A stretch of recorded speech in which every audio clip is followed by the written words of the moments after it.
Добрый день.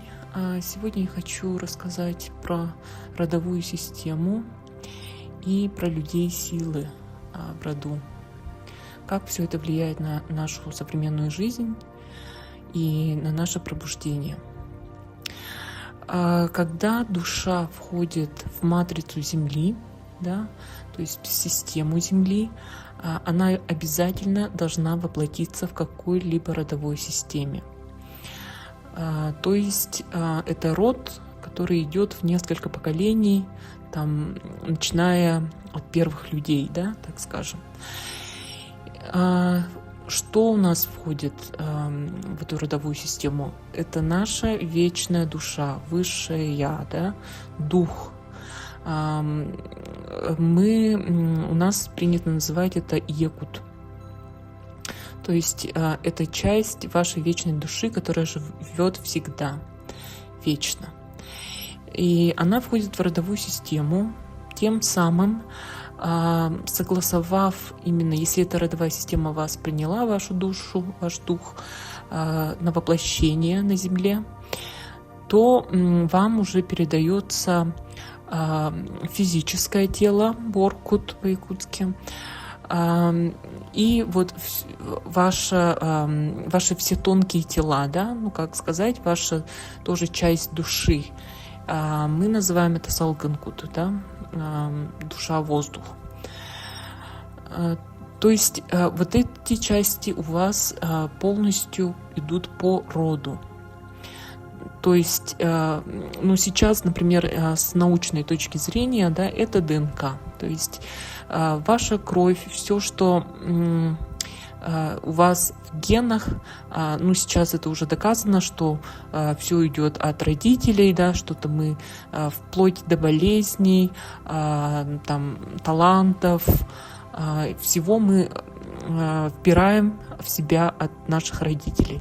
Но не только от родителей, на самом деле, а от всех поколений людей, которые были именно в этой родовой системе. То есть ваша ДНК, которая сейчас ученые, там 97% считают мусорным ДНК, там находится на самом деле вся информация по вашей родовой системе. Все программы, все родовые программы, все предки вот по кровной линии, да, то есть они все равно имеют на вас влияние в вашей нынешней жизни.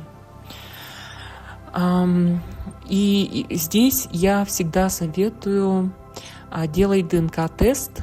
Это оказывается очень интересно, потому что так вы можете выяснить самые дальние ваши родовые корни, линии, которые идут там из разных стран, возможно, из разных народностей. И чем глубже вы будете изучать свою родословную и свои родовые линии, этносы, да, которым вы принадлежите, тем лучше будет для вас, потому что вы будете раскрывать вот эти слои, и ваша родовая система будет соединяться с вами, выходите на контакт, оберегать вас, помогать вам. Поэтому я вот советую делать ДНК-тесты и получать вот эту информацию. И более того, нужно изучать свой род до 7-го поколения, так называем, до 7-го колена, но можно и дальше, если кто сможет. Всегда составляйте вот эти, как это называется, родовое древо, да, древо рода, чтобы знать, кто вам кем приходился, кто чем занимался, вплоть до той информации, как кто умер, какие были болезни. Это все будет влиять на вашу жизнь и на жизнь ваших потомков. Поэтому лучше это знать заранее, чтобы предотвратить, да, что-то ненужное, либо наоборот раскрыть какие-то скрытые таланты, которые у вас уже в крови, да, находятся от ваших предков. Так, по родовой карме. Родовая карма — это вот все не прожитые, да, так скажем, программы, вот эти боли, страданий, то, что прошли наши предки. Конечно, наши предки жили в суровые времена, и в те времена были суровые нравы, войны, там много всего они, конечно же, пережили. И вот эта вся информация, она не уходит никуда, она передается также по ДНК, да, по родовой системе. И, кстати, чаще бывает так, что когда приходят новые души в родовую систему, некоторые души, у которых идет и так своя карма там прошлых жизней очень большая, их еще и, так скажем, на родовую карму, да, спускают. То есть, например, какой пример можно сказать? Ну, например, всегда в семье, так как говорят, в семье не без урода, да? Всегда кто-нибудь бывает там сильно пьющий, либо, ну, там, сильно создающий какие-то проблемы человек. Это как раз человек, который взял на себя вот эту родовую карму. Поэтому нужно относиться к таким родственникам тоже с пониманием, да, то есть не надо их там сильно винить или держать обиды, потому что у них задача в жизни — это именно проработка родовой кармы. Поэтому у них обычно бывает очень сложная жизнь, и такие люди обычно долго не живут даже, так скажем, да. Но кроме родовой кармы, конечно же, по родовой системе вам передается еще огромное количество кладезь знаний, кладезь талантов. Вы можете узнавать, да, чем занимались ваши предки. Кто-то был хорош в музыке, кто-то в науке, кто-то в предпринимательстве. И вот эту всю информацию вы можете также раскрыть в себе. Это все у вас хранится в ваших клетках ДНК, да.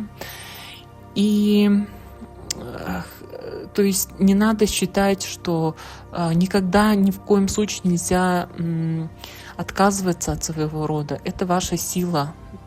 Сила рода — это ваша сила, это ваша защита. И чем сильнее вы соединены со своим родом, тем сильнее у вас будет защита в этой жизни. То есть вам будут помогать. И вообще родовая система, она так устроена, что очень многое даже в жизни мы считаем, вот то, что мы считаем судьбой, там, или какими-то, в общем, планами, вот эти изначально планы, программы, они создаются и повторяются как раз по родовым линиям, да, то есть в каком-то поколении, если кто-то там, например, добился успеха, это тоже будет влиять на потомков, то есть кто-то из потомков тоже будет, например, там, добиваться таких же успехов именно в такой же деятельности. И так далее. То есть все вот эти программы, они повторяются по родовой системе, так скажем, по-простому. Ни в коем случае нельзя держать обиды. Самый лучший способ, как мы можем разорвать вот эти родовые кармические программы, это осознать их через осознание и прощение. То есть нам нужно уметь прощать и отпускать, да?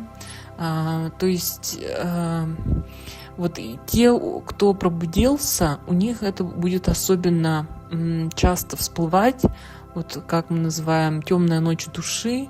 Это как раз проработка таких родовых карм, когда вы просто вспомните, что вот какой-то ваш там дед или прадед там что-то сделал, и эта боль, она будет выходить через вас. И что нужно с этим сделать? Дать этой боли выйти в первую очередь, и потом просить прощения за своего предка, за этот поступок, простить вот этого предка, не держать, да, потому что чаще еще бывает так, что в семьях там, ну, какое-то клеймо ставят, да, на своих предках, и вот кто-то там что-то сделал плохое, все, там все отказались, нельзя так делать ни в коем случае. Этим вы усугубляете вот эту родовую карму, и она все равно будет отражаться на всех потомках. Ни в коем случае нельзя проклинать, потому что у вас кровная одна кровь, да, то есть информация будет передаваться гораздо быстрее. То есть именно вот эти родовые проклятия, они работают очень сильно и влияют просто на несколько поколений потомков. Поэтому ни в коем случае, никогда, даже когда вы рассержены там на своих близких, ни в коем случае никогда не выливайте на них негатив, либо что-то, нельзя ничего плохого говорить, потому что это все в первую очередь отразится на вас. Вы одной крови, да? Поэтому исцеление рода идет через прощение, через осознание вот этих программ и через прощение. Исцеление рода всегда начинается с себя. То есть, когда вы начинаете исцелять себя, например, отказываетесь от каких-то вредных привычек, там, от алкоголя, от табака, вы уже тем самым исцеляете несколько поколений вперед от тех же вредных привычек. Также, например, от разных видов страданий, травм, болезней. Если вы начинаете себя исцелять, вы также исцеляете свой род, потому что это все передается по ДНК. Люди силы, да, в роду у всех народов на самом деле были люди силы. Это те, кто, были, так скажем, работали с тонким планом. И эти люди силы, они оставляют огромный потенциал, да, в виде вот этой родовой силы, которую нужно все равно через кого-то выпустить, да, то есть эта сила, эта энергия все равно должна пойти через человека, да, то есть вот почему идет вот это как раз пробуждение, это и принятие дара, да, это принятие силы предков также. Сейчас, как я уже говорила в предыдущих видео, идет пробуждение самой Земли, пробуждение очень большого количества людей.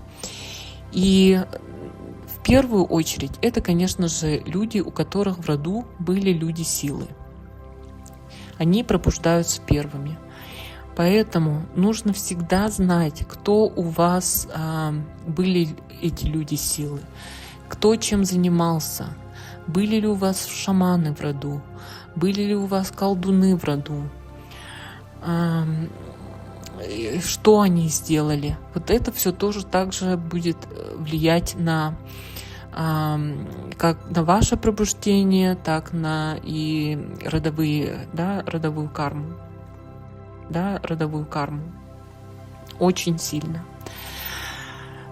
Так, нужно всегда вспоминать с почтением, да, почитать своих предков,